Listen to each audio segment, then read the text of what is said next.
Okay, so thanks very much to all of you for joining us. There's been a lot of news coming from Sri Lanka. The news has been generally positive, and it's hard to imagine that just sort of a year ago, we were seeing all those images on TV, and it was a really tough situation. Made a lot of progress, and there seems to be a lot of opportunity for investment, for exports, for growth, all of that. And what we thought is it's really good to get together as a group and talk through some of the key developments in the country economically. There's been some news around the IMF facility and some delays associated with the next disbursement and such like. So talk through, whether it's monetary policy, whether it's exchange rate policy, what the outlook is with respect to growth. And it's an open conversation. We'll spend about 30 minutes, and we are pleased to have Dr. Indrajit Coomaraswamy with us, sharing his expertise and views as well. And then we'll sort of open up to discussion and any questions that you have. So what do you? Thank you, Shahan. Yeah, thank you very much for inviting me to be here with you to share some thoughts, and thank you to Rohan for kind of orchestrating the whole thing. What I'm proposing to do, with your permission, is really to initially pose the question, what has kind of got us to where we got about 12 months ago? What were the causes of it? And the second part of my remarks, I want to address whether we have now taken action which will make that kind of outcome extremely unlikely. And the case I want to make is that enough has been done, or a fair amount, of course one can never say never, but a lot has been done to address some of the causes of the Brody crisis that the country experienced up to about 15 months ago. So what start with the historical perspective. As you all know, Sri Lanka had a pretty strong endowment at independence. Sri Lanka was, at least Ceylon as it was then, was second to Japan on most socioeconomic indicators in Asia. At the time of independence, our reserves amounted to about 17 months of import cover. And our public debt was about 10% of GDP, and it was covered by sinking funds. So, unfortunately, we raided the sinking funds for current expenditure, and then we did away with them. So since then, clearly there has been a regression. Other Asian countries have progressed faster than we have. So one needs to ask the question, why? Now, the causality is complex, right? There are very complex social, political, and economic issues. But you probably won't be surprised, given my background, that in my view, the main cause of our, shall I say, rather coming down, regressing in terms of the pecking order in Asia, is macroeconomic stress. And the main cause of that macroeconomic stress has been the government's budgetary operations. So it has been consistently unsustainable, and the impact of unsustainable fiscal policies has been compounded by fiscal forbearance in monetary policy. By that I mean there were two channels through which this fiscal forbearance usually took place. One is the central bank's deficit financing, the central bank printing money to finance the government. That's one channel. The other channel is the central bank keeping interest rates artificially low for the government to be able to raise money more cheaply. And that, of course, eventually leads to excess aggregate demand, more imports, more inflation, etc. So there has been a repeating cycle. So you have fiscal deficits unsustainable, fiscal forbearance in monetary policy, and for long periods of time, our exchange rate was also overvalued because we had a very high import component in our basic consumption model, which meant that it was very difficult to run a flexible and active exchange rate policy because it would feed through into the cost of living, and politically it was difficult to run that. So we used to have overvalued exchange rate, which meant we were basically subsidizing foreign producers at the expense of our own, because imports were cheaper with an overvalued exchange rate. And which is part of the reasons why the productive capacity of the economy didn't develop as much as it could have done. So, if one is to characterize Sri Lanka's economy broadly, in a broad sweep, it's been a high budget deficit, high inflation, high nominal interest rate, overvalued exchange rate economy. Now that is diametrically the opposite of the way one would caricaturize the successful countries of East and Southeast Asia. Exactly the opposite. So which is why we had difficulty in having the kind of economic transformation those countries had. Because in my view, this kind of macroeconomic stress, consecutive rounds of macroeconomic stress, made it also more difficult to have the structural reforms. It's very difficult to have structural reforms in a context of macroeconomic stress. So we didn't do the structural reforms either. So macroeconomic stress, an environment was not conducive for structural reform, so we didn't have the economic kind of transformation that we could have had. In fact, there was a very famous Cambridge economist, Professor Joan Robinson, who visited Ceylon as it was then in 1959. Now, Professor Robinson was an expert, world-renowned expert on peasant economy and a very early expert on the Chinese economy. So she is not a neoliberal by any such a thing imagination. But even she came to Sri Lanka in 1959 and said, you Ceylonese, as we were then, you Ceylonese have eaten the fruit before you planted the tree. That's because we had free education, free health, which has actually contributed a lot in terms of our social development, but we didn't do the hard things in terms of transforming the economy to be able to strengthen the productive economy to support this kind of the social development. So then one has to, and why did we have this macroeconomic stress, particularly the budgetary imbalances, is that if you look at our history, we've had a very toxic combination of populist politics on the one hand and an entrenched entitlement culture amongst the people on the other. And the two have fed off each other. There's been a kind of negative feedback loop which has held us back. So that is the situation we had. So then, you have to ask the question, how did we graduate to middle income country status? How did we have these vaunted social indicators, right? We overperformed on the UNDP's Human Development Index, we overperformed on the Millennium Development Goals, so social development was pretty good. And there, I think, a significant part of the reason is that Sri Lanka was what one used to call a donor nation. We had very, very generous amounts of foreign aid, very concessional foreign aid, because we were the first country that went, of those countries that went down the dirigists or the inward-looking route, we were the second to liberalize after Chile. Now, Chile was a military dictatorship under Pinochet.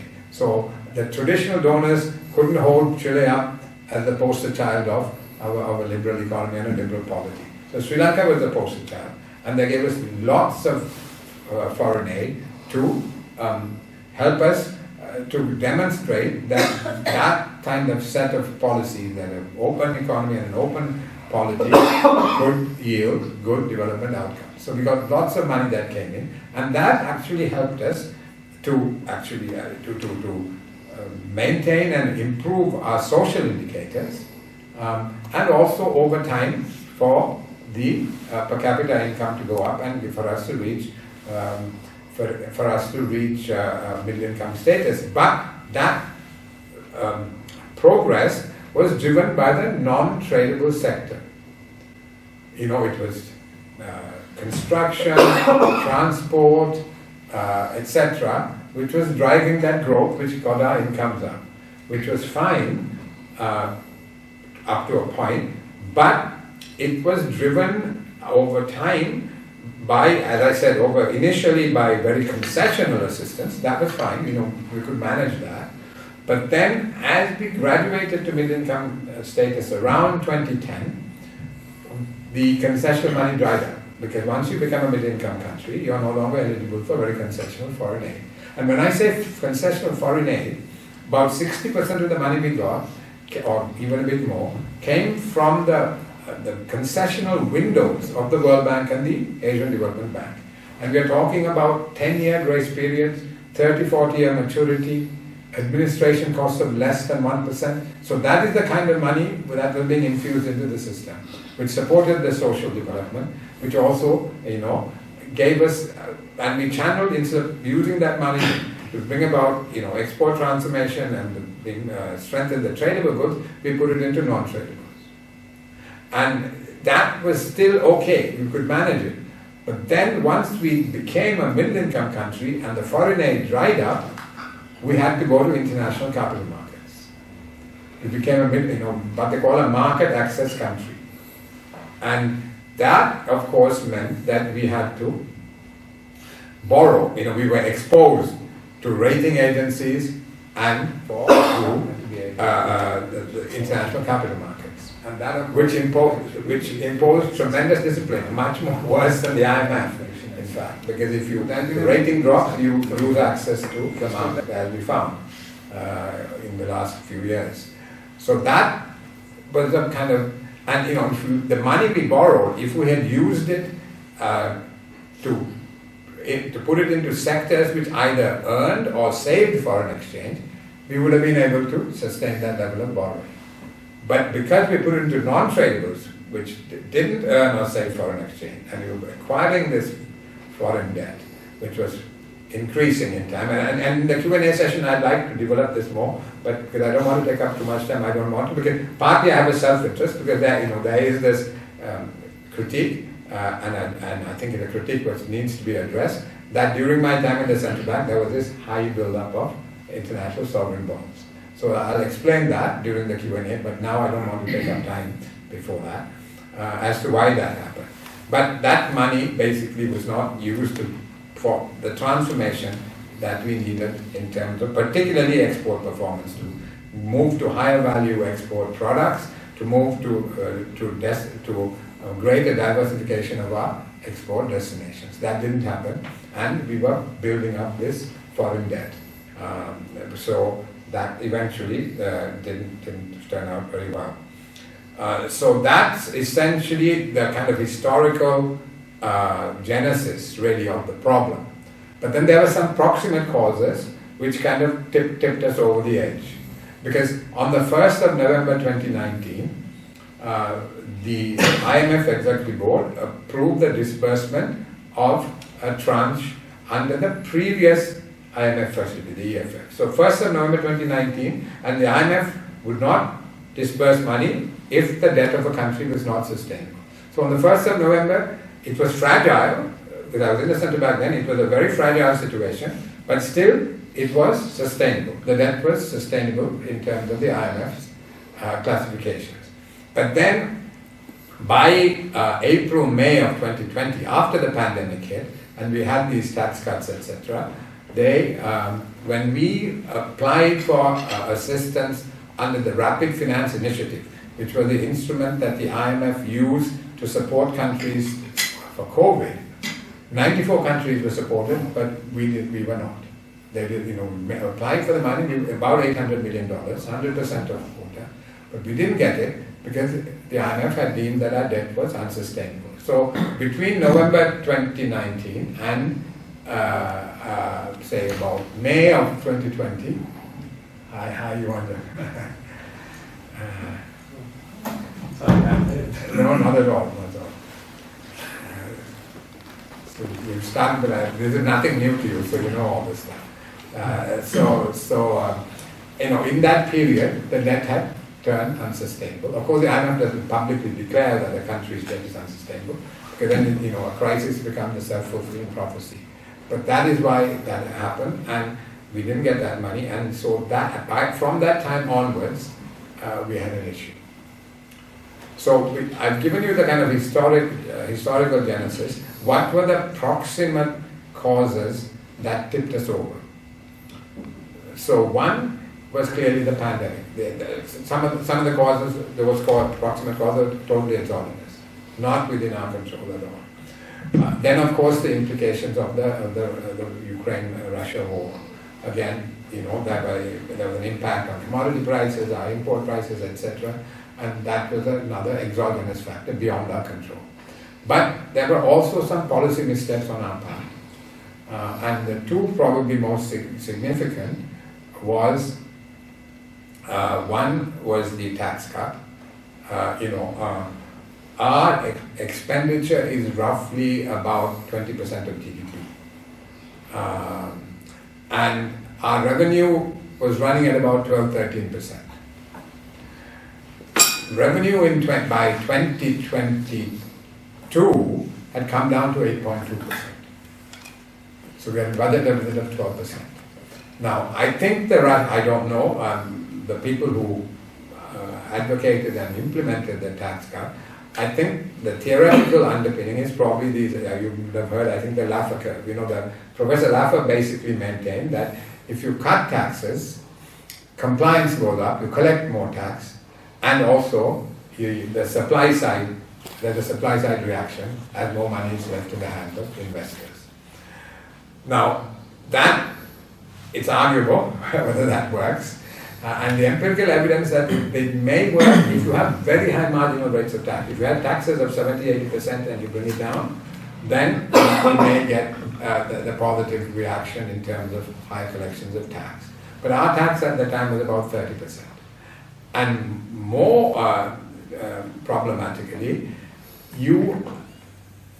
what do you do when you need a supply response, right? That's what you're really looking for.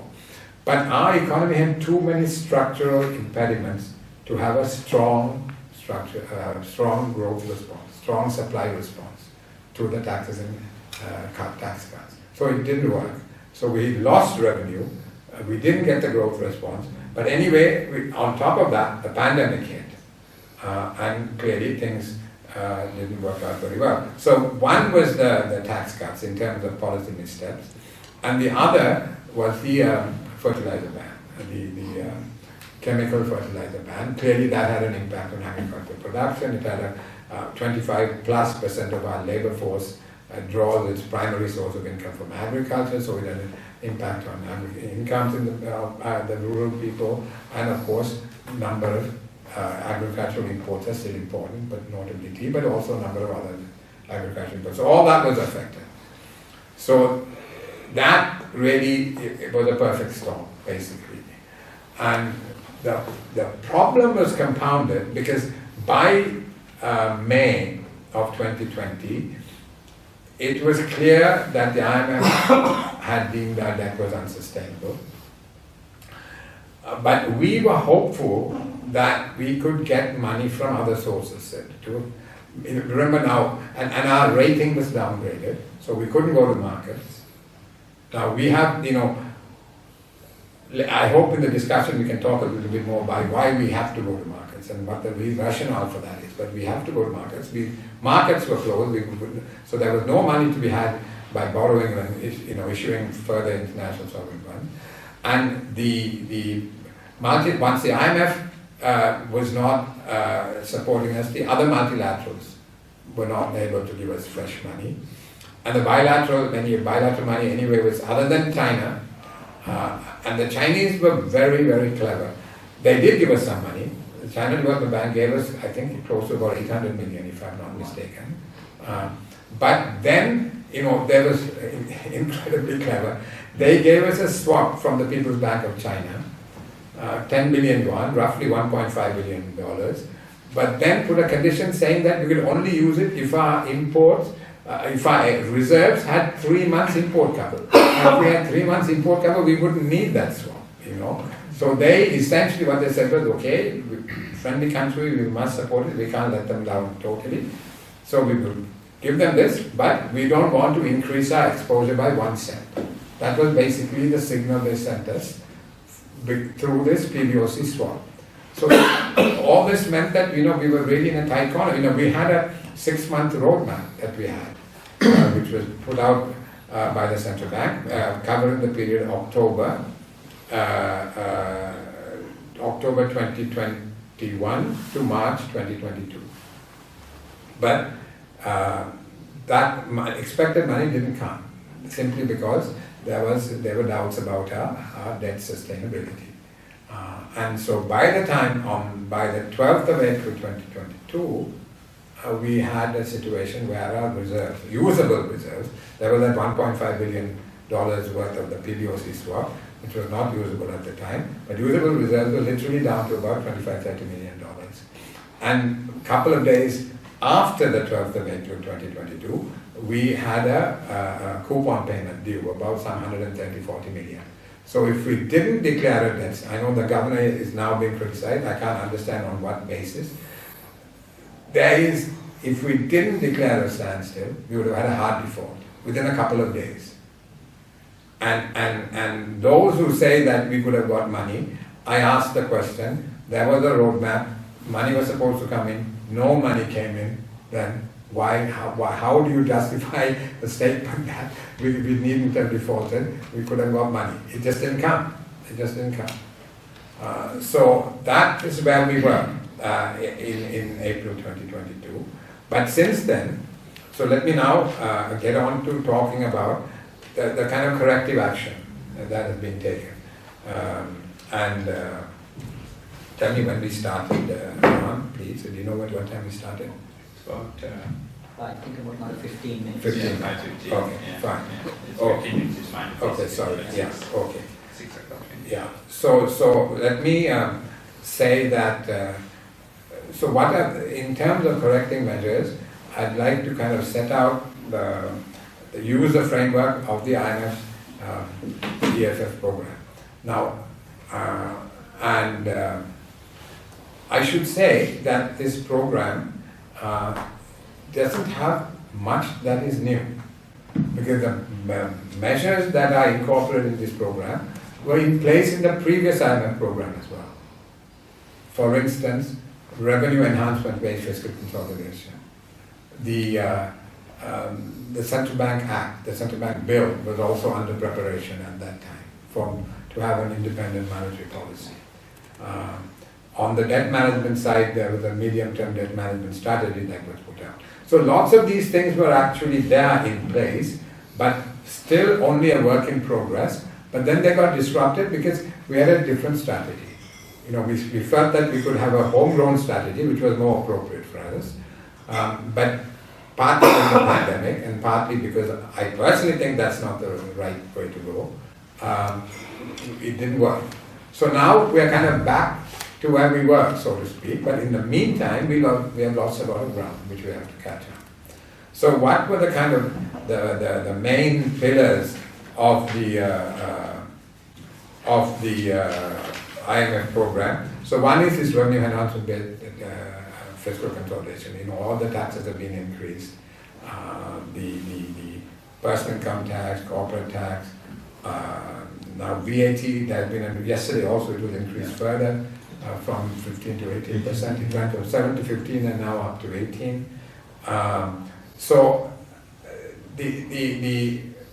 But as I said, even with all that, we are now trying to get to only 12% of GDP, when we have expenditure running at about 19% of GDP. Sri Lanka was a country that collected 20% of GDP as revenue, up to the mid-1990s.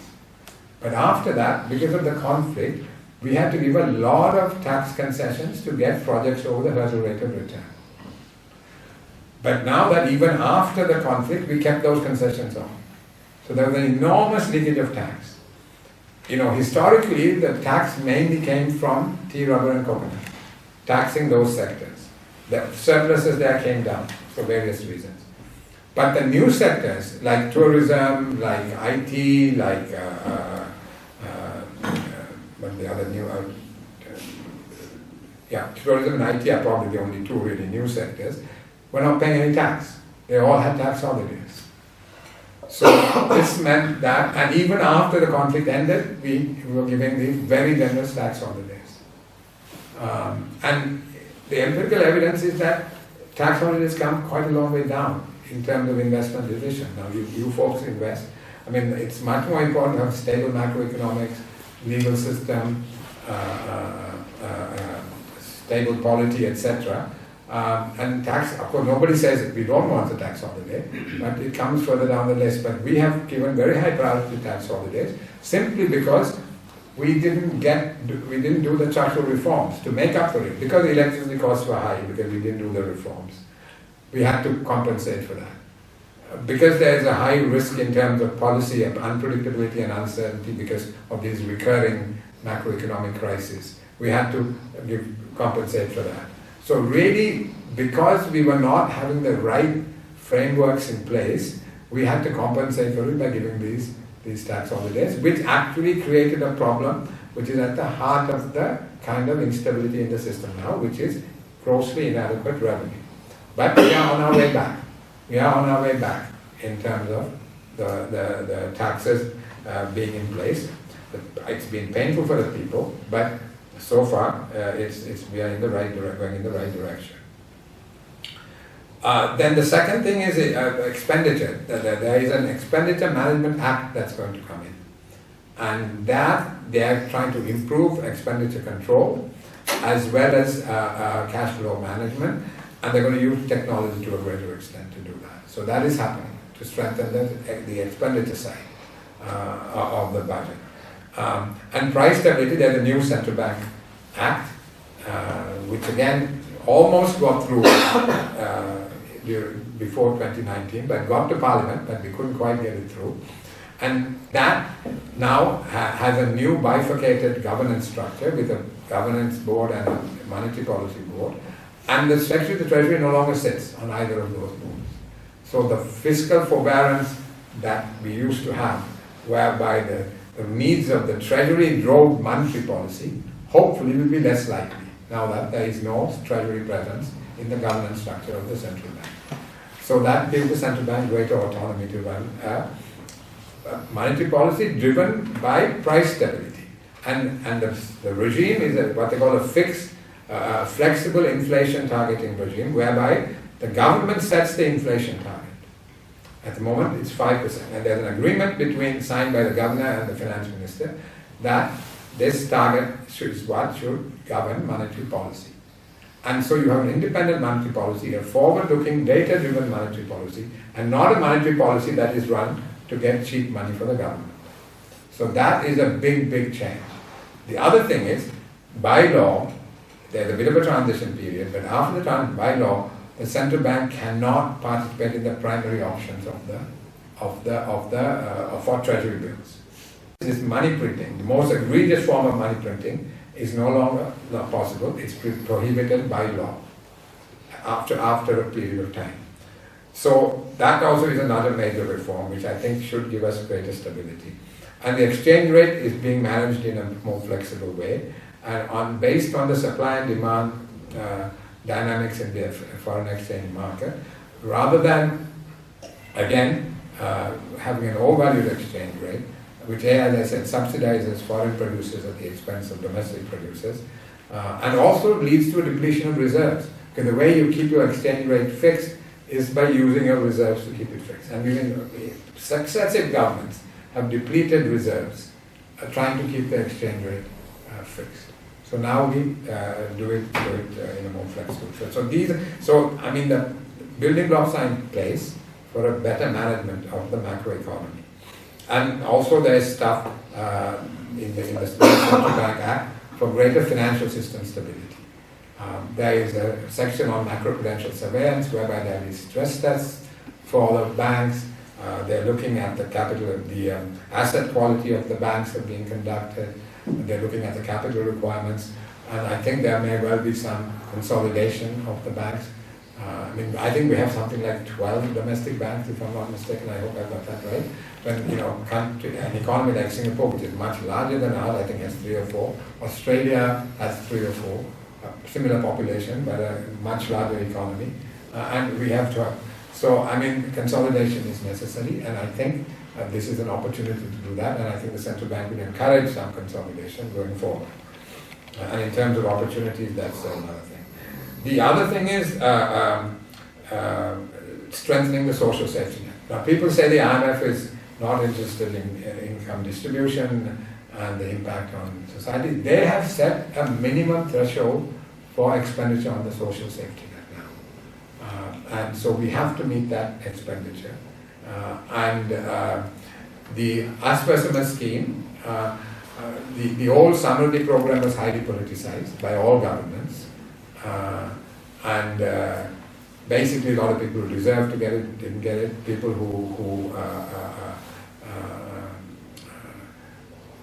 a lot of people for political. I mean, it was administered by the Grama-Zinadaris, and they, put in all the political catchers in the area into the scheme. So that there's a new welfare board, there's a new registry, but it has run into trouble because I think all the excluded people were politically connected, and they are now creating a fuss. And it'll be interesting to see whether we actually do the reforms to have a better targeted scheme, or whether we go back to square one. But that is going on. But the government has, we've moved in the right direction. Okay, we may not go 100% of the way, but we've certainly moved in the right direction to have a more targeted and a more manageable scheme. The other thing is addressing corruption vulnerabilities. The IMF doesn't usually get involved in those such things. We are the first country in Asia to have a corruption diagnostic conducted by the IMF. It is not very good reading, I must tell you. It makes one feel ashamed, to be honest, that's what has happened to our country. And anyway, so now there are 16 recommendations. But why I'm saying this is for lots of investors in this part of the world, this is a big issue, or has been a big issue. And so what I want to say is that it is being addressed.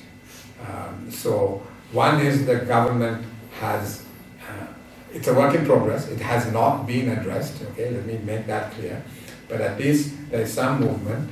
There are 16 recommendations in the IMF's governance diagnostic, and those are, and the government committed itself to publish the report at the IMF's instigation, and they did do that, so that's very creditable. So the report is in the public domain, and those 16 recommendations will get incorporated into the program and will be monitored by future reviews going forward. So hopefully, some of the concerns that investors have had will get addressed through that. Then the other, so that's pretty much the IMF. What about the IMF review? What is the uncertainty about it? So the first review the IMF team was there till the 27th of June, 27th of September. They couldn't quite come to an agreement. There were three things that there was an issue with. One was there was a revenue shortfall. That's been addressed. Now you've seen the increase in the VAT. And also another thing was the CEB was making losses again, so they wanted the electricity price adjusted. That has also been done now. A lot of hardship, but that's the situation we find ourselves in. So then we go, okay, so what we need to do basically going forward now is to make sure that there's one more thing. There was a third issue. There were actually two more issues. One was the reserve part, the building up of external reserves. The IMF and the central bank had a disagreement, but that's being sorted out now. And the IMF wanted some kind of independent input into the Constitutional Council's appointment of the Bribery Commission. So that also they have kind of sorted out. So all those things are done, and which is why the staff level agreement was announced. And now from the staff level agreement to the executive board considering the thing, the report of the staff takes 4 to 6 weeks. So hopefully towards the end of November, we should have the next disbursement approved by the executive board, because everything has been resolved. If you look at the press statement on the staff, they say that there are some prior actions that need to be done, and those are the taxes you're seeing, the electricity price increases. All those things are the things that we needed to do, and we have done them now. So and also I'm told there has been some agreement about how this independent input will come into the Bribery Commission appointments, and that will be gazetted.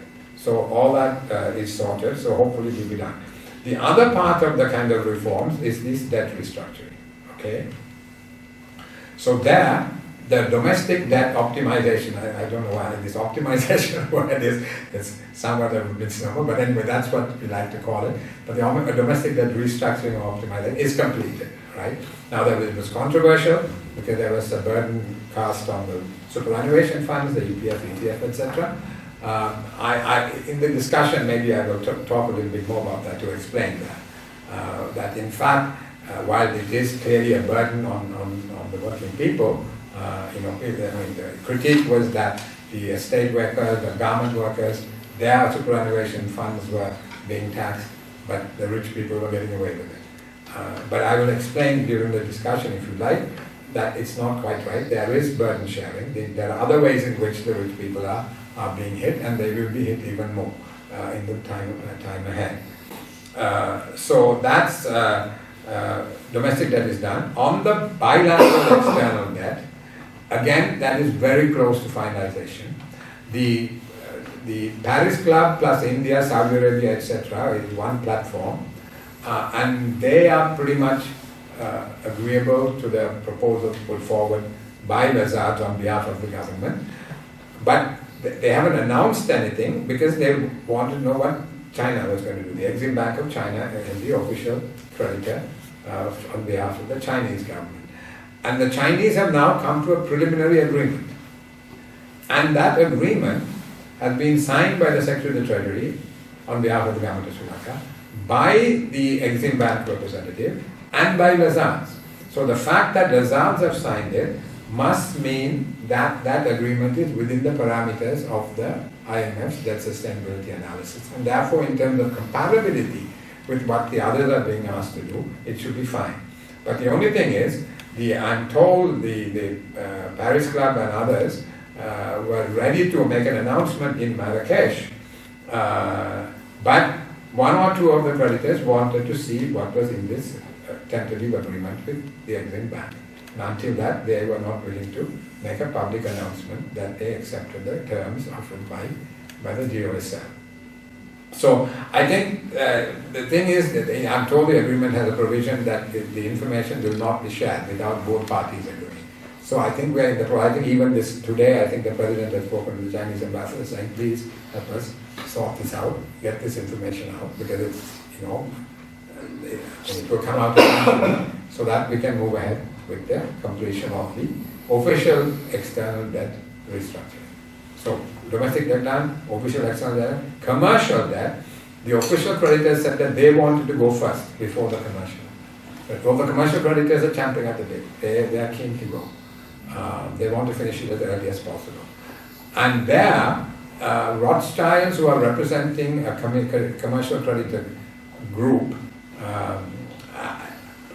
put forward a proposal, but the government of Sri Lanka did not accept it because A, it's very complex, and B, the upside is not symmetrical in the sense that the GOSL doesn't do as well as it should do in any kind. So they've said it, but they've said they're willing to consider any other proposal which is better structured.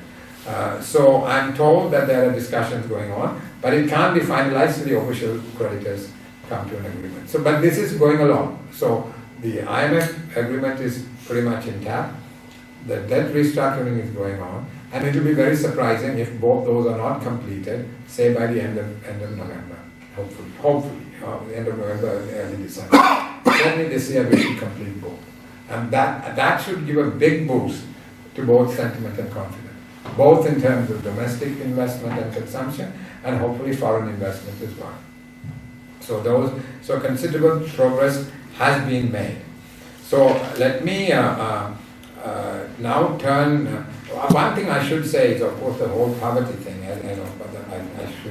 Poverty thing is not the way to express it. I mean, there is a serious issue in terms of immiseration of probably the bottom half of the income distribution, or maybe even a bit more. The percentage of the population below the poverty line, and the poverty line as defined for middle income countries is $3.65 per day. On that basis, the number was 6% in 2018, when we had a household income and expense survey. It is now close to 30%. And it doubled in 1 year. During 22, actually it doubled from about 12% to 24, 25. So that situation is clearly, a serious problem. I mean, the Aswad scheme will alleviate it to a degree, but why the real message there is we need to get growth going. We need to get investment in. We need to get productivity in and do the structural reform. I'll come to that in a bit. But we need to get growth going. We need to get growth going. We need to generate incomes. So that is a major issue. Okay, so finally let me come to the outlook. I left anything out. So outlook, in terms of the current, let me first give a snapshot of where we are in terms of the economy now, and then go to the outlook. In terms of where we are, the macro indicators are in pretty good shape, right? So growth, which was 7.8% negative in 2022, and 11% negative in the first quarter of 2023, and again about 3% negative, I think, in the second quarter, is likely to be slightly positive. The third quarter growth figure should come out in the next 10 days or so, and I'm told it will be either marginally negative or marginally positive, around zero. So we'll come back up to zero. And in the fourth quarter, it will definitely be positive. It will be positive in the fourth quarter. But because of the previous 2 quarters being negative, overall growth for this year may be about -2 or 3. And then next year onwards, the IMF says 3% growth, but I think we can do better than that going forward.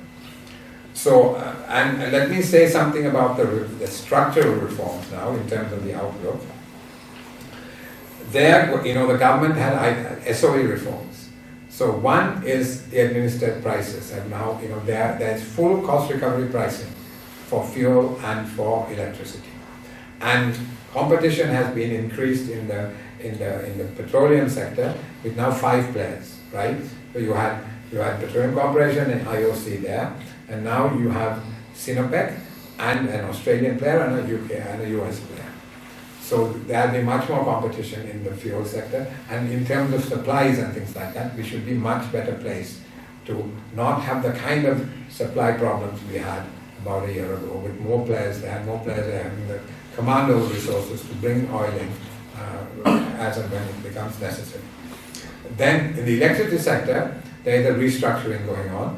And they're going to unbundle the electricity sector, and so you will have the kind of generation, the distribution, and the what's the third thing? The generation, distribution, and actually the retail level. But the word, I'm not getting the word. Anyway, so all that will be unbundled, and there will be opportunities for private investment in the electricity sector. And also there is a big push on renewables, and then overall generally there is a big push on the green economy. So that's the SOE sector in terms of the petroleum and electricity. The 7 entities, SOEs, have been identified for divestiture, and there the EOIs are being they've come. 4 of them, I think, have been put out, and a couple more will be put out. So the Insurance Corporation, Sri Lanka Telecom, Sri Lanka Airlines, Hilton Hotel, Hyatt Hotel, Lanka Hospital, all these things now, the EOIs are gradually coming out, and the target is to complete the transactions by the middle of June. There is a task force working on it, some very good people on it, and so hopefully that is also moving along. Then there is going to be a new labour law, which hopefully will be tabled in Parliament at the beginning of next year, to modernise our labour law, which is in some ways quite archaic. And in terms of investment and exports, the Board of Investment and the EDB have now been merged, and they're trying to have a kind of streamlined operation and trying to improve the efficiency of the operations of those 2 institutions. And there is a big push to digitalize government delivered services, not just the Inland Revenue and the customs, also other services that the government delivers, they want to digitalize. And there is a push to digitalize the whole economy. So there's a big push. So there is a greening of the economy and there is digitalization of the economy. So there will be opportunities in both these areas which are coming up, and those are very high priority going forward. And there are also trade agreements being negotiated. The one with India has been resurrected. There is one with Thailand being negotiated.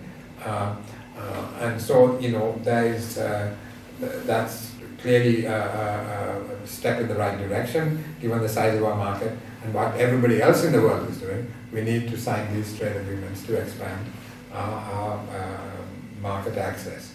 And modernization of agriculture is being given a very high priority, both the traditional sector and the plantation sector, and the dairy sector. There's a very big project that has been signed with Amul India. As you know, Amul is a massive operation in India. They've joined up with Cargill's to have a big joint venture in the dairy sector. So agriculture, dairy, all that is being given very high priority. And as you know, tourism clearly has lots of opportunities going forward. IT services, big opportunity going forward. The logistics, big opportunity going forward. And I'm going to make only one more point and then let you all ask me questions.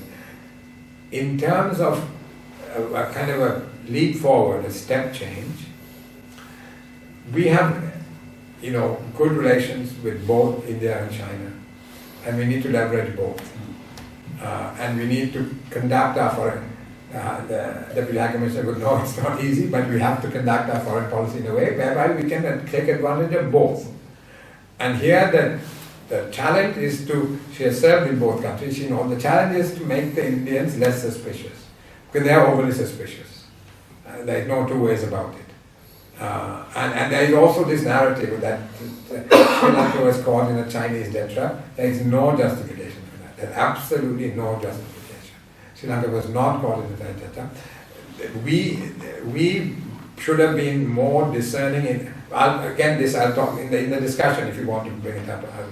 I will talk about this so-called Chinese debt trap, which is, in my view, that's not right, justifiable. So anyway, we need to get both done. Keep access to Chinese capital going, but India is the real opportunity. Because now there is general consensus that the Indian economy is going to grow at 6% plus going forward, that it's benefiting from the reconfiguring of global supply chains, and given the combination of the neighborhood first policy that the government has, the Make in India strategy, I think there should be an opportunity for all the countries in the region. If you look at what happened when first Japan and then China had their growth surges, the countries in those sub-regions, Southeast Asia, East Asia, were able to piggyback on what Japan achieved and what China achieved. And they all were able to do that by hooking into the supply chains of the first Japanese and Chinese companies. If India takes off, there has to be opportunities for countries in the region, and also even for foreign investors to come and Sri Lanka is a far more liberal country than India in just about every way. So to locate in Sri Lanka to access the Indian market. And the most important thing of all is that we've had proximity to India forever, right? We've been there, whether we like it or not, we are 20 miles away or whatever it is. So then, but though there was proximity, the transaction costs of doing cross-border business was extremely high. But those costs are now coming down because roads in both countries are getting better, ports in both countries are getting better, airports in both countries are getting better. So transaction costs for cross-border business is coming down.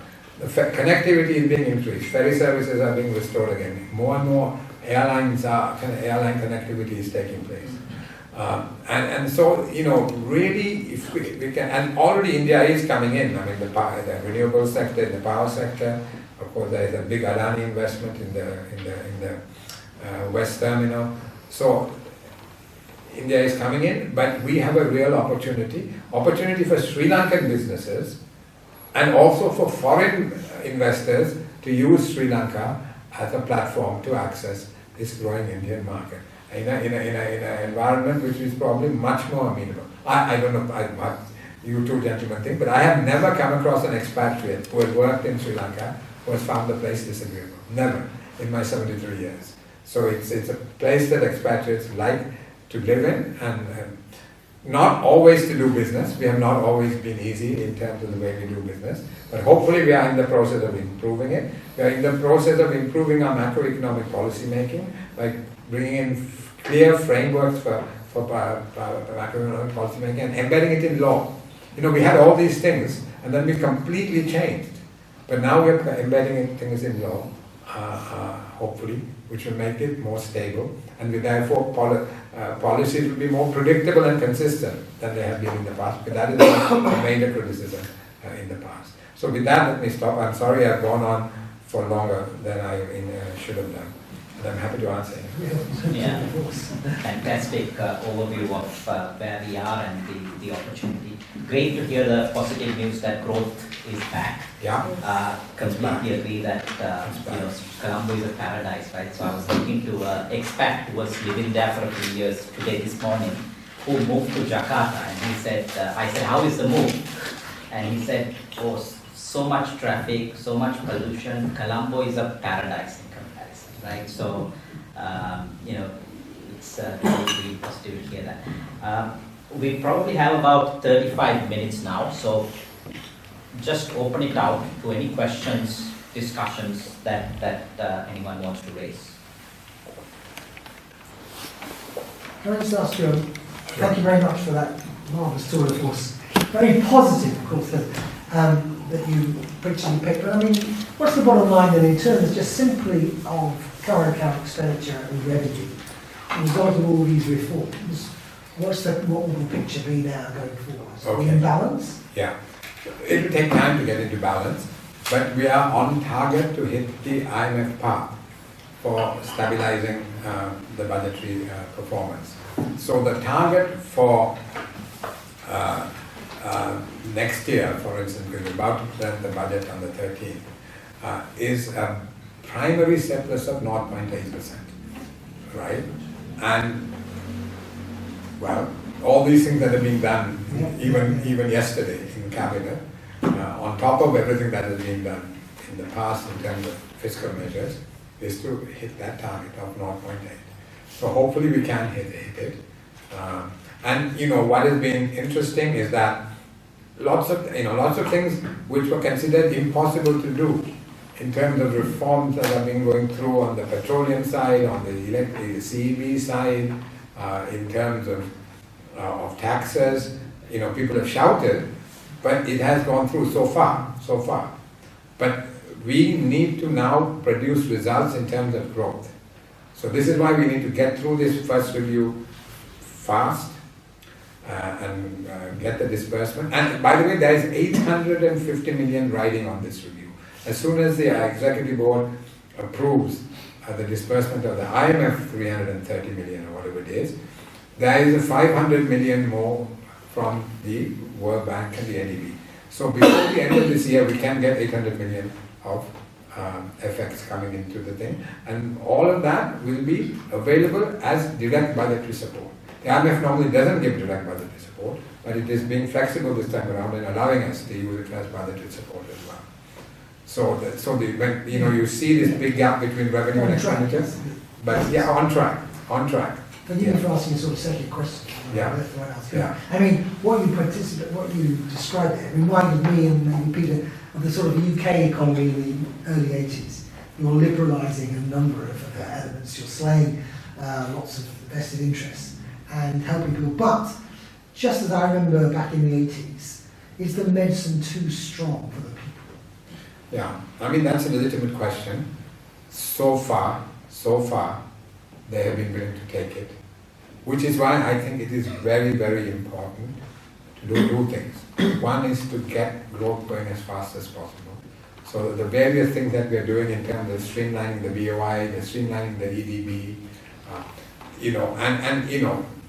you've got Port City, you've got Hambantota, the investment zone around Hambantota. We have a new investment zone in Benguiria, right? It is, yeah, Benguiria, in the cultural district. So we have to really get the message out that we have kind of addressed the basic problem, which is this macroeconomic instability that has, been the blight that has really dragged us down. And we have put in place frameworks, we have put and embedded them in law, and hopefully, that we'll have a whole new dispensation as far as macroeconomic management is concerned, and therefore you'll have a stable base.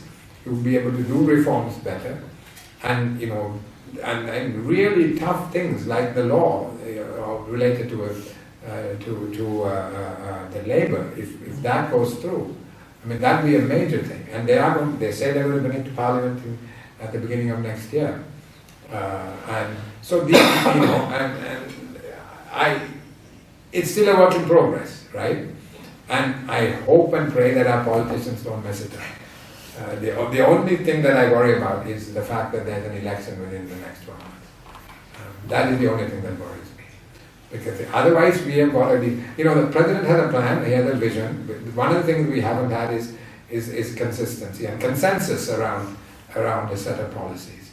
Which is why we have all these policy reverses going one way and then the other all the time. And so he has this vision, 2048 as he calls it. I sometimes think, please choose 5 things and get them done, Let 2048 look after itself. But so he has that vision, and hopefully we have to sell that vision to the people, and then choose 4 or 5 things within that to do, and that seems to be happening. By accident or design, I don't know, but it seems to be happening. Because things like the labour law, and like the petroleum sector, the electricity sector, the reforms that are being pushed through, they're tough, very tough. And how long the people will take it is a question. But at the same time, if we let go now, the hole will get deeper again. Which means at some point, it will be inevitable that we'll have to have another round of austerity to start filling the hole up again. So this is the message we need to get out to people. You have to hold on tight and somehow get through this and come out the other side. And for that, the government's policy making has to continue to be very, very rational, prudent, and not driven by political expedience. With elections coming, as has happened time and again, political experience gets in the way. And you see that why it is tricky is Sri Lankans are pretty resilient people, right? During the 27 war, they've shown resilience time and again, and they're showing resilience again. But after what they've been through, and the kind of inflation, the taxation, the administered prices of basic utilities being taken off, all that means that their resilience will have been significantly eroded. People are coping because they've had something. It's a middle income country, so there is some buffer. They're selling assets, or they are able to raise some money within the family, or there are various coping mechanisms which seems to have held the social fabric stable for the moment. But if we let it go, now, what I fear is that our politicians will say, well, let's win this election and do our usual things, and then after that we let the program get suspended, and then after the elections we will start again. Well, then, if that hole gets bigger again, and we have to fill it up with more austerity, I don't know whether people will take it. They're not in as resilient a position to take another round of austerity. So we have to keep going. And that is the one, if any of you have any contact with the polity, that is the message we have to give them. Don't let it go this time. Don't do what you do every time, you have done every time before. Indeed, on the same point that Simon highlighted about the medicine being too bitter to swallow, and the social fabric, which you mentioned about the middle class and below taking the brunt of the tax changes. What's the other part of the social structure, the upper middle class and above? What are they? How are they contributing to this process? So, how are they contributing is that tax system is fairly progressive already. And if you want, you ask me a question on that, I'll come to that also, because they are going to be bearing a heavier burden. And there is more to come, because there are property taxes that are in the pipeline. If you read the memorandum which was signed by the government when the EFF program was initiated, there is a condition that by January 2024, we will have property taxes. The reason why it's taking so long is it's very difficult to design. You know, how do you do valuation? And I think in our constitution, it gets collected subnationally. You know, these public, I'm told, these public taxes. So all that has to be worked out. So that's why it's taking quite a long time to get it done. But by then, you know, the tax burden on the wealthy has increased and will increase more. So that is really through taxation. I mean, I think that's the right way to go, that you create the incentive for investment and for people to make money, and then you tax them to make sure that you fulfill the distributional requirements in any kind of sane society. Doctor, in that same lines, Yeah. currently we see a little bit of brain drain and mass exodus of which some say it's a direct result of this taxation. How is that detrimental and how can we sustain Yeah. that? No, it's a big, in fact, you know, I just wrote down here migration, because I forgot to mention it. It is a problem. It is a problem. Because the people whom we are losing are people with young families. You know, that middle level of expertise, which is crucial, because that's the future of the country. And we're losing a lot of people. So again, for that, we have to move fast and give people hope. You know, that's why if you can get the review done, if you get the debt restructuring done, and you create a bit of, you know, positive, my sons call it positive vibe, so a positive vibe in the country, then hopefully, you know, as I said, sentiment and confidence will improve, and then people will, some of them will stay who are thinking of going. Also, if we can show within a year or two that the corner has been turned, and that we have frameworks in place to make sure that there isn't this kind of reversal that we have sometimes, we've had in the past, that people who gone may come back. But if it goes beyond a year or two and they put down roots in their new place, they won't. So that's the thing we have to do quickly, you know, and get people back. It is a challenge. It is a challenge. And we may have to relax some of our immigration laws to get people into the country on a temporary migration basis to fill gaps. I think on the same vein, the challenge is just a couple of days ago, I think electricity was increased by some 70%. Quite right in terms of full recovery of the cost. But the challenge is that, say a person earning 200,000 for instance, more than 60% of their income, they have one air conditioner or whatever, and they maintain their electricity bill and so on, and 60-70% of their cost goes on that. So it's a big challenge. And those young families are the ones who might want to migrate. No, you're right. You know, I mean, I'll tell you there's another problem, which is why I think when you mess around with macroeconomic policy, you know, this is my little corner, I keep coming back to it. You know, we artificially reduced interest rates. We put a cap, the benchmark interest rate is this 1-year treasury bill rate. And we put a cap of 5% on it. So interest rates were extremely low. And lots of these young families leveraged up. They borrowed a lot of money. So on top of the taxes, on top of the inflation, they had debt which they had incurred because interest rates were so low. So as soon as interest rates were adjusted, you know, the current governor, who I think is doing an excellent job, Dr. Veerasinghe, he quite rightly made it his priority. I mean, inflation peaked at 70%, right, in September 2022. And he had brought it down to 1.5%. But for that, he jacked up inflation, interest rates by 700 basis points right at the beginning of the thing. So all these people who had taken on leverage ran into difficulty. On top of, so this is why, because if interest rates were not artificially kept low, people may not have leveraged up as much as they did do. Yeah. And the pressure on them may have been somewhat less.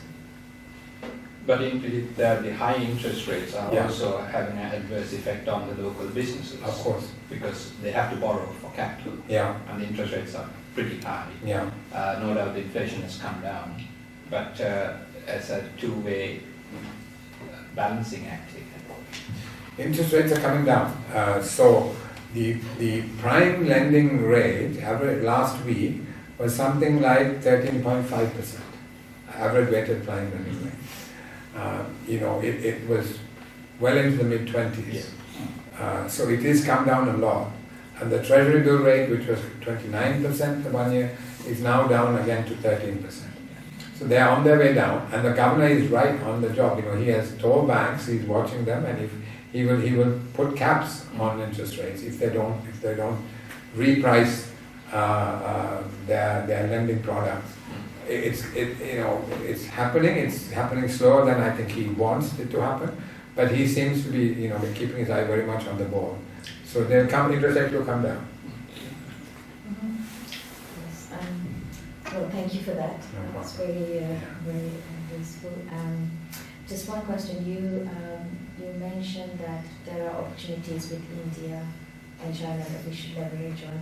Are there any particular opportunities that you'd like to share with us that you think that we need to sort of focus on or leverage on? Yeah. So as far as India is concerned, I think clearly already the kind of whole logistics thing in terms of the port and power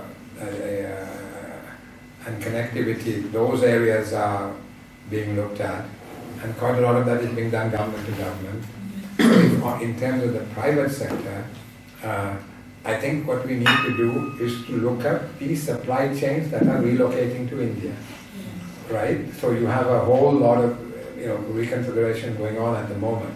And then one of the lessons of the pandemic is that resilience of the supply chain is as important, if not more important, than cost effectiveness, right?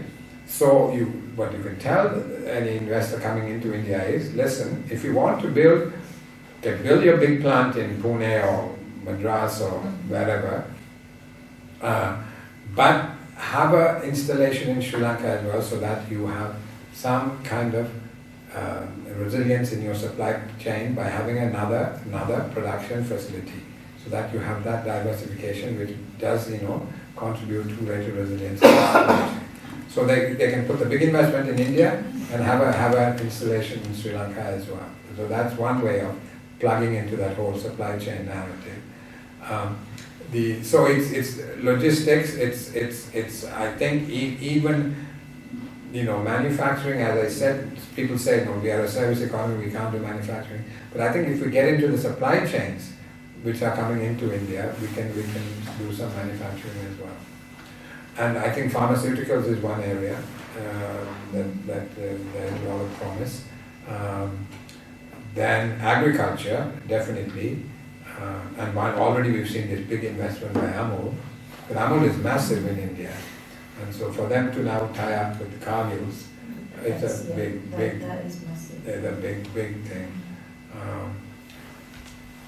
So I guess, we need to be nimble and agile and see, where these supply chains are moving and whether we can insinuate ourselves, into that process.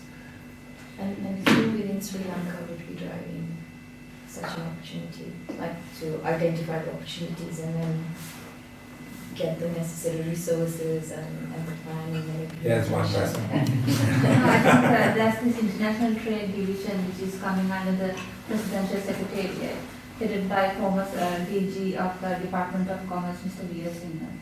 He has mainstreamed all the talents into that particular outfit, and that part of the project was to have the EDB and the BUI merged together, and then they are working with the Department of Commerce in harnessing the talents of young mindset from the private sector to come and serve in our diplomatic missions. And in terms of the leadership, His Excellency the President, I would say, I'm sure you would agree with me, Dr. Coomaraswamy, that he's trying a lot to balance this India-China factor, working with the West, like meeting with the French President, visiting here several times. He's trying to, and then going into the UNGA in New York. If you look at his schedule last 6 months, he had covered all segments of the world leadership.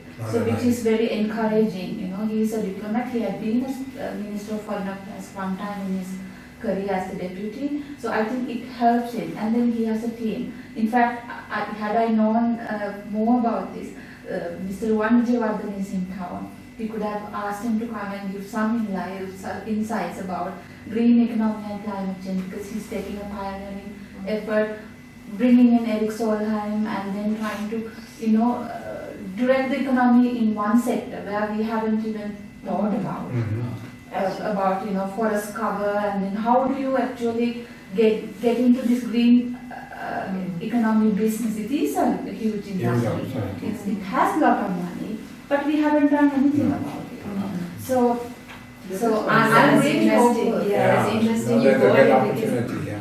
that was going to be another question, why we haven't actually focused on, because I know you mentioned green energy and you did mention it, but why have we not done Yes, so it's far? not easy. For example, being in the government sector for 20 years, now I know that it's not so easy for a politician or for a policymaker to make those unpopular decisions, because your foot is on the line. You can get into the system or get out of the system, and push system can push you out as well.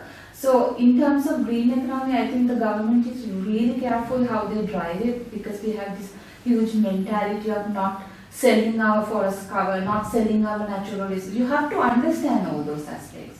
That's why it's not so easy in Sri Lanka, because we are a very opinionated, very resilient nation. We think that it's all there and it's okay, and the mindset of complacency, they are okay with this and that. Now, of course, it has changed a little bit, because I went through the Aravalli period. I was in the petrol queues.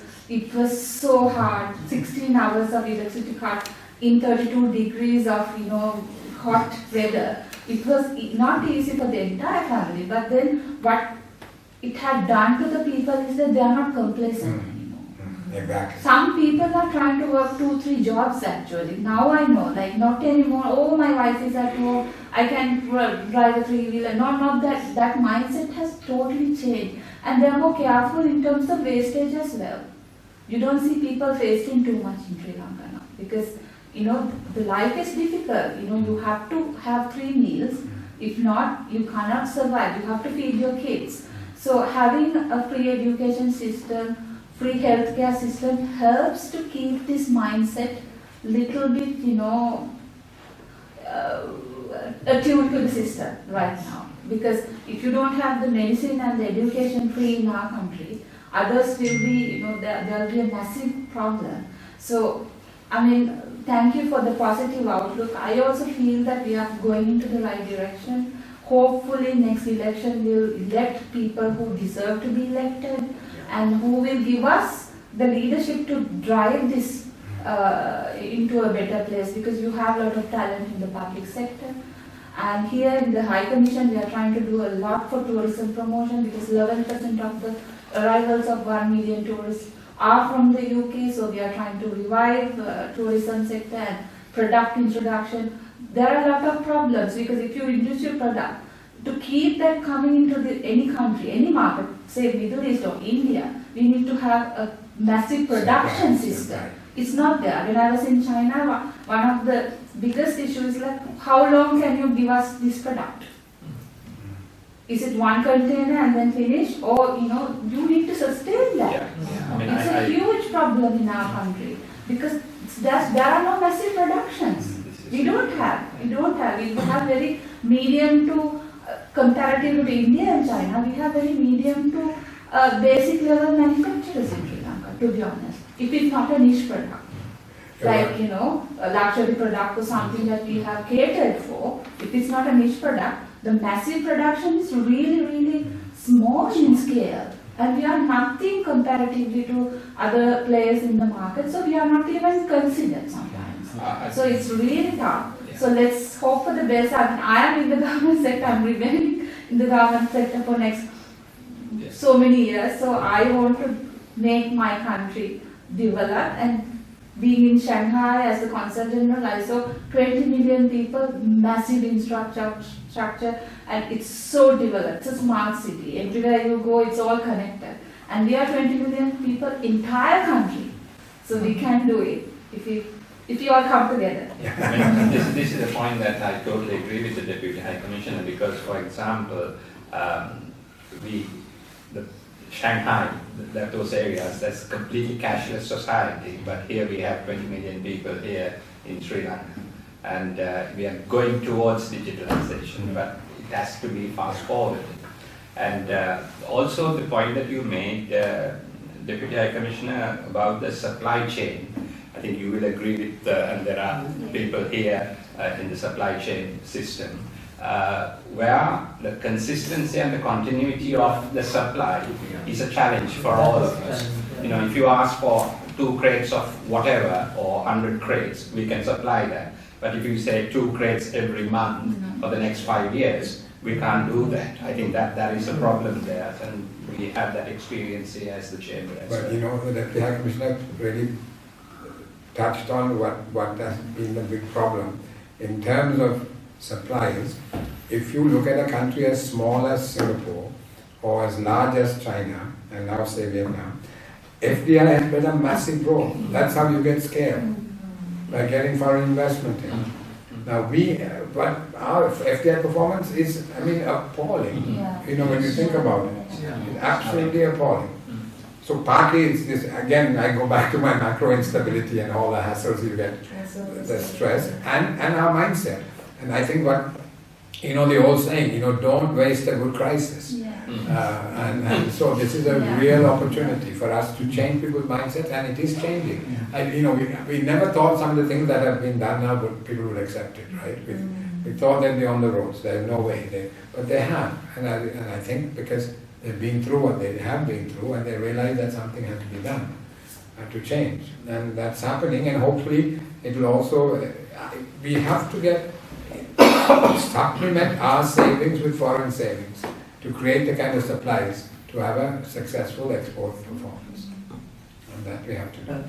Dr. Thank you for the lovely talk. You mentioned that a lot of money that was meant for trade was diverted from trade. So where did that go? No. What I'm saying is, when we borrowed abroad, instead of making sure that money went into sectors which were either import substituting or export, right? So because then when you borrow abroad, you have to pay back in foreign exchange. So you must use that money in a way that either earns or saves foreign exchange. So you can pay it back. But if you take that money and it goes into transport, road construction, road construction will help you to get some more done, but the connection wasn't strong enough. So it went into what are called non-tradable sectors. That is, construction gives incomes to people. That's why we graduated to middle-income country, etc. But it doesn't solve our problem in terms of having enough money to repay and to get all the imports that we need. You have to do both, right? So that is what happened to us. So we must make sure that this whatever money we borrow is used in a way that earns or saves foreign exchange. And the foreign exchange should be maintained at that level. Sorry. Brilliant. I think they're all talking on the same basis, and it's good we can actually bring some very positive messages from this.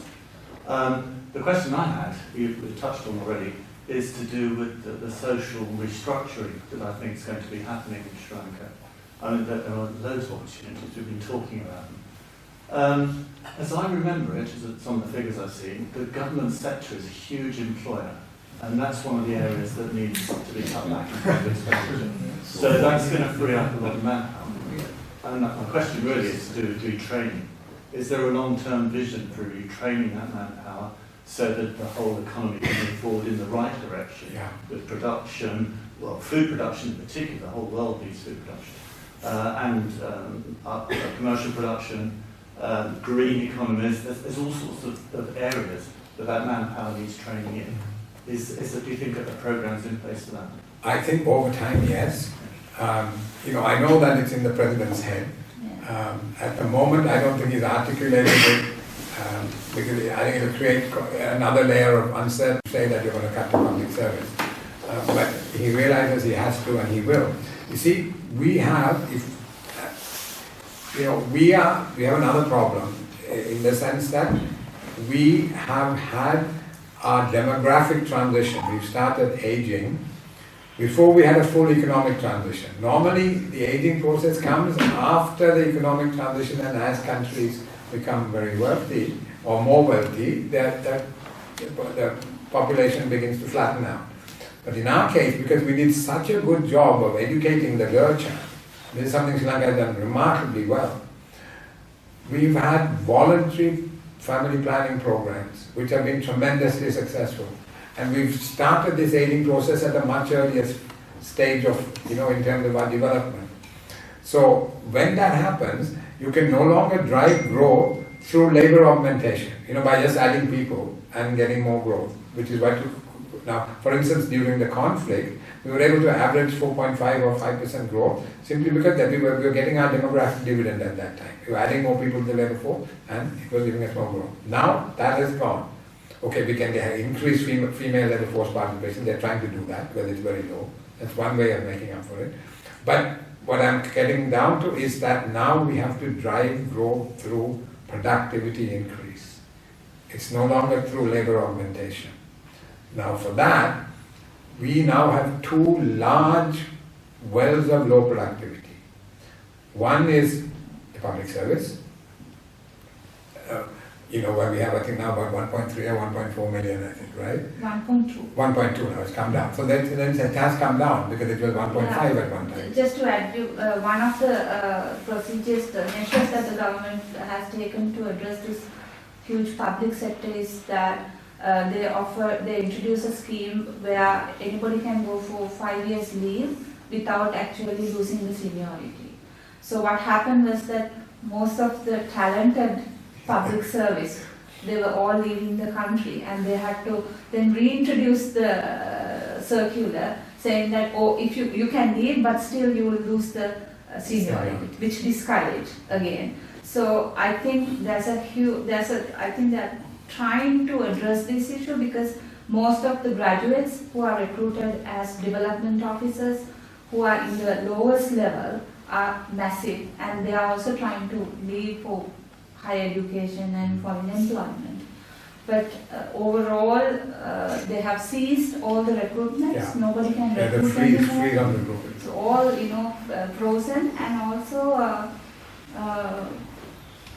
His Excellency the President has articulated in one or two speeches that the growth will depend on how well we manage our human resources. So, that is there, but I think we have a long way to go. I mean, in terms of Singapore and countries like that, we have a long way to go. But as you said, it needs a long-term vision to do that. Yes. Don't look at the UK for populist politics, just do as we say, not as we do. And of course, it's got that political influence that gets in the way of the long-term vision. But I think what you're saying is that stability, that mindset now, is there to try and see it through. And one good thing about the mindset is that Dr. Coomaraswamy, when we met in 2014 in Delhi when I was serving there, one of the at that time the High Commissioner was Mr. Prasad Karyavasam, who was the former Foreign Secretary. He was trying to introduce a system where you can buy a ticket from Colombo Fort to land in Delhi or Chennai.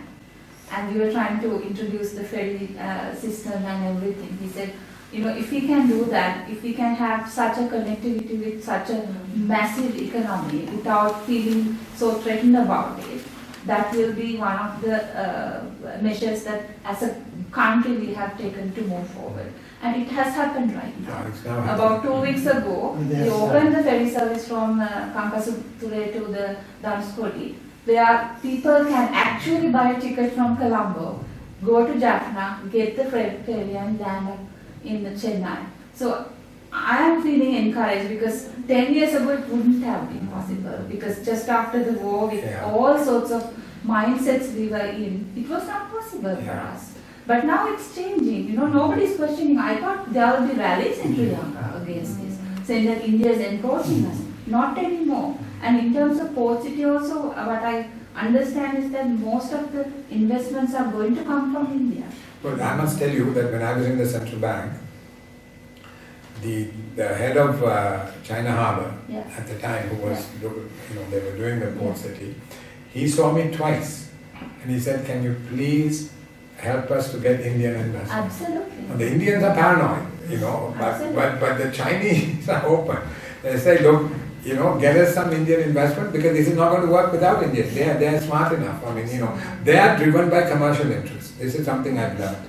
They are totally driven by commercial interests. And even the story about I should really talk about the Chinese debt trap. It is not true. What the problem is, we did not screen our projects well enough. It is up to us to onboard projects that are going to, that are in the tradable sector, that are going to give us a high enough return to service the debt that we're taking on. We didn't do any of that.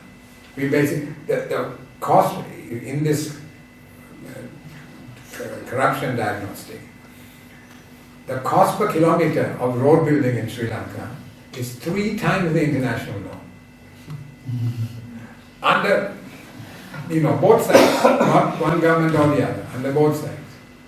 So the Chinese did a lot of road building, so you can say they were feeding the corruption, that they did, it's true, but it was up to us. We didn't screen the project properly, didn't put money into the right sectors. And so now hopefully we've learned a lesson and we won't do that again. And the rates of borrowing, the interest rates with the Chinese, on the Chinese loans, are they sort of unusually high? No. Not unusually high. One loan is high, it's a commercial. But in general, commercial loans, of course, they have commercial rates. From CDB. The Exim Bank loans, they are higher than, say, loans from JICA, put it that way. But they're not exorbitantly high, So this Chinese debt trap, that is a false narrative. And there's also this string of pearls and Hambantota. Well, China was the 3rd country to be offered Hambantota. It was first offered to the Indians, then offered to the Japanese. In fact, I went, when Mr. Akashi was, the peace envoy, he was taken to Hambantota by Vinod Marugoda, who was then Minister of Economic Reform, to show the Hambantota report to see whether the Japanese were interested. And I was on holiday, he said, "Do you want to come for the ride?" I also got in and went for the ride. And so it was shown to Mr. Akashi and said, "Look, will Japan be interested in investing?" They didn't. So the Chinese were the third, so this great thing of saying that they have this grand plan to have this string of pearls, it doesn't fit into that narrative at all. Of course, at that time when Mr. Akashi was taken, and when China actually went into Hambantota, with reluctance, I must tell you, because even then, the minister concerned had to persuade them to do it and say that this is, in the president's area and what have you. So they didn't jump at it, and then they left a big stone in the middle, as you know, as well. If they were that keen on it, they wouldn't have done that. But China has changed. President Xi's China is much more aggressive than China of that time. So I don't know whether the equation has changed to some extent, but we are to, if there is blame going, it is our fault, not China's fault. And I think it's important to play the geopolitics to our advantage, Yes. balancing China Yeah. with India, bringing in Japan, Yeah. and so on. And ASEAN. ASEAN. And the Middle East has opportunities. Can I just pick up on a micro? Sure, Let's sure. go back to your road building cost. Isn't that fascinating? My what's Your road building. road building cost, sorry, yes. Yeah, so under these reforms that we talk about, what will the relative cost of road building be? I mean, generally speaking, are we talking that sort of element means they will go down to be normal prices? Because why would road building be 3 times as much? Because Is that corruption? corruption. Because the surplus is being shared by Sri Lankan politicians and officials and the Chinese contractors. Fine. But I have one question. Yes. You mentioned about banking and insurance, and banking I think we are almost okay. But when you talk about insurance, Sri Lanka is in a very primary. Very underpenetrated. Yeah. Now, for example, there are some exporters, and they cannot take product liability insurance from Sri Lanka, and regulator they don't allow them to take it from international market. So any new developments with this all new structure coming in, they will look into this sector. Without insurance, an economy cannot survive. Yeah. I don't know the answer. I don't know whether Manori knows. No, I think SOA reforms, which is being now considered. So Sri Lanka Insurance Board is one of the sectors that they are looking at reforming. Okay. One of the reasons, Dr. Coomaraswamy, correct me if I'm wrong, Okay. one of the reasons that I think the insurance is not working in Sri Lanka is because health sector is free. But not There's no for people to there's no urge for people to go and get an insurance to recover your health. That's number one. Number two is that we are not that kind of a society as yet. The insurance is actually a very marginal play when it's come to you insure your car, you insure your properties. That's all. It's not in the mainstream for huge population. Maybe there's an opportunity for people to Yeah. this comes from the Yeah, insurance maybe you sector. can invest and see. because What's yeah. If I may add to that, saying that maybe one of the reasons that medical insurance has not caught up is the premiums. But saying that there are 2 or 3 players that has got into the medical insurance game along with life insurance. But as DHC correctly said, so there's a huge opportunity in that area. Now people are realizing the value of private medical insurance Yeah. and they're investing on it. So far it has been submerged because of the premiums. You know, something that happened in cabinet yesterday, I saw in the petition. We have insurance for farmers and fisherfolk. Agriculture insurance. And that is now all going to be brought under one institution. Okay. They're going to try and streamline it and upgrade it. So maybe that again will be a way of the growth, driving growth in that sector. I think No, it is very underpenetrated. for our sure. export market cannot be developed unless we have a product. Now, for example, in UK, you need to have product liability insurance. One of my clients is struggling to get it from Sri Lanka, and nobody is giving the product liability, and I can get him easily from the foreign market. But the regulator, there's a regulation, you can't buy products from overseas market, and it's crazy. If you don't have the product, they should have a way of taking it. I think, Pubudu, that's a point that most professionals and professional businesses have in Sri Lanka, getting product liability cover, professional insurance indemnity cover. It's available internationally, but not necessarily a developed product in Sri Lanka. I mean, I've had people where, like engineers and so on, in international contracts, they have asked the foreign party has said, okay, fine, you're okay. What's your professional negligence cover? They got one. Same goes for lawyers as well, and accountants and so on. So you can get it overseas. Maybe there is an opportunity there for the insurance sector to, it's a niche product, niche area. It's not as big as health or anything else, but there is a niche sector that as a chamber, as a member, you can sort of look at it. But that necessarily won't be a government-led approach, it's an individual one. Just one point, it's slightly controversial. During your tenure, the key. Yeah. Bond, ISB Yeah. borrowings Yeah. went up hugely. From 5 to 15 billion. There you are, from 5 billion to 15 billion. And some who may wish to have some critique on you, Yeah. criticize you, Yeah. will say, well, you are now talking about restructuring and all of that. What is your take? Did you not see that from Yeah. 5 to 15 billion? Sure. And Will be a problem. I know the central bank is one and the politicians are different, but if you can shed some light Yeah, on it, yeah. please. So, two things. One is that all that borrowing is in the Appropriation Act. It's approved by Parliament, therefore by Cabinet, by the Monetary Board. So whether myself or Mr. Cabral or whoever was governor can't do it on their own. Right. So that's one thing to say. But on this, on the build-up of ISBs, so once we got middle-income country status and lost access to concessional money, we needed about $2.5 billion to balance things out in terms of imports and previous loan repayments, etc. So that is why we went into these ISBs.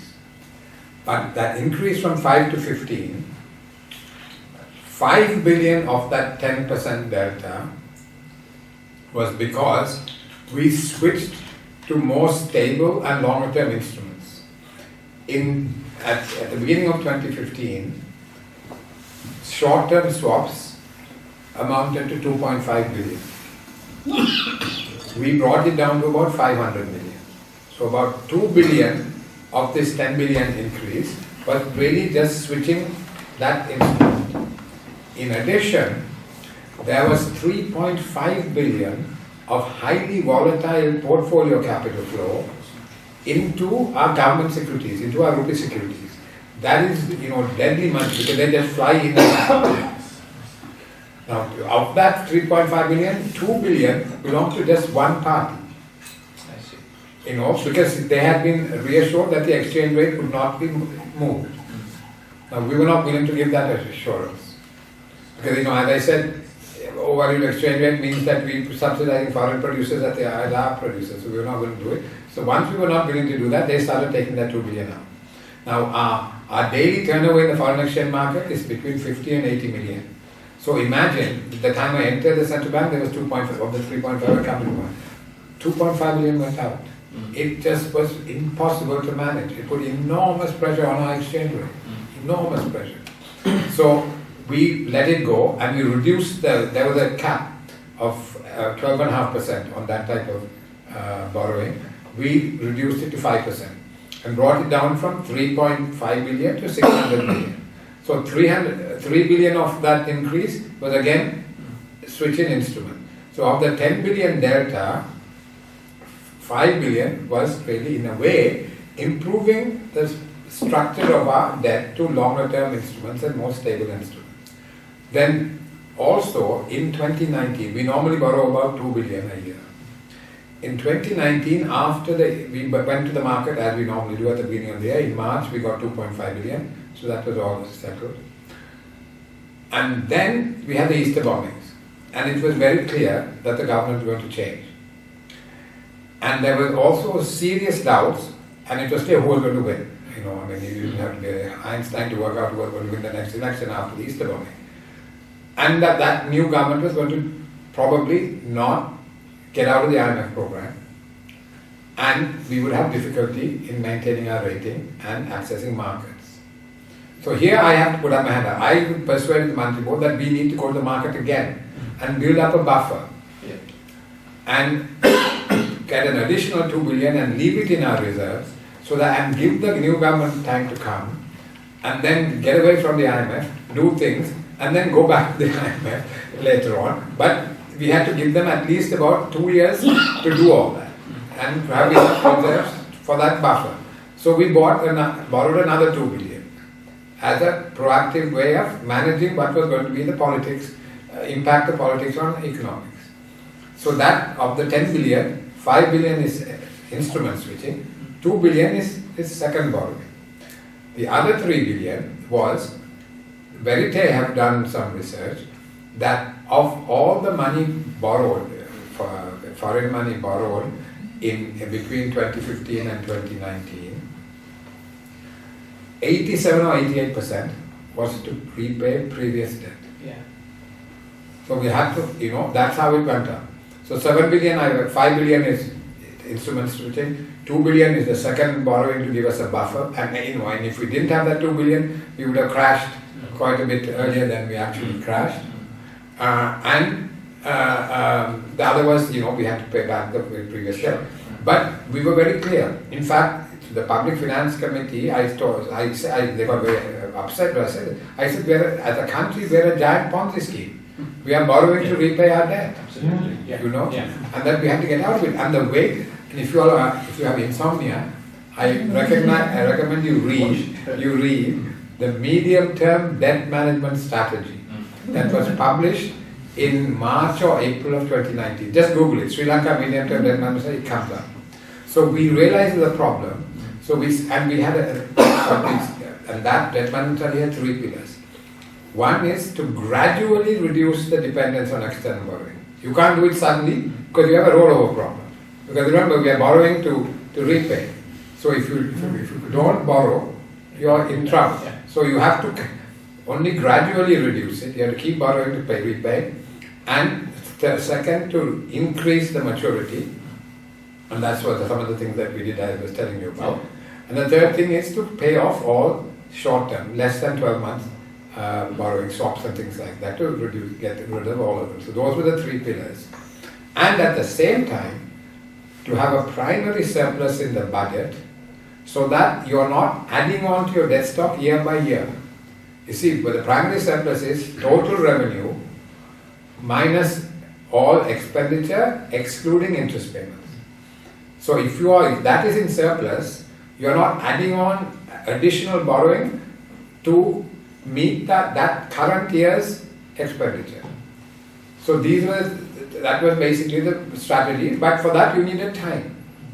And you had to have the IMF program. And productivity in the country to get us out of this mess. And that's what the conclusion seems to me to be. Absolutely. So we have done very well on stabilization, extremely well. Now we have to get growth. You mentioned... And to be fair, let me just say this. I'm not, Mr. Vikram Singh is not a perfect leader. I mean, we all know that. But he understands the issue better than anybody. Anybody. I must tell you. It was so easy to... We were lucky that he took the centre back under him. It wasn't under Mr. Karunanayaka, fortunately. Because, you don't have to explain anything to him. He knows, he understands. But we have to help him to deliver, because that is his weakness.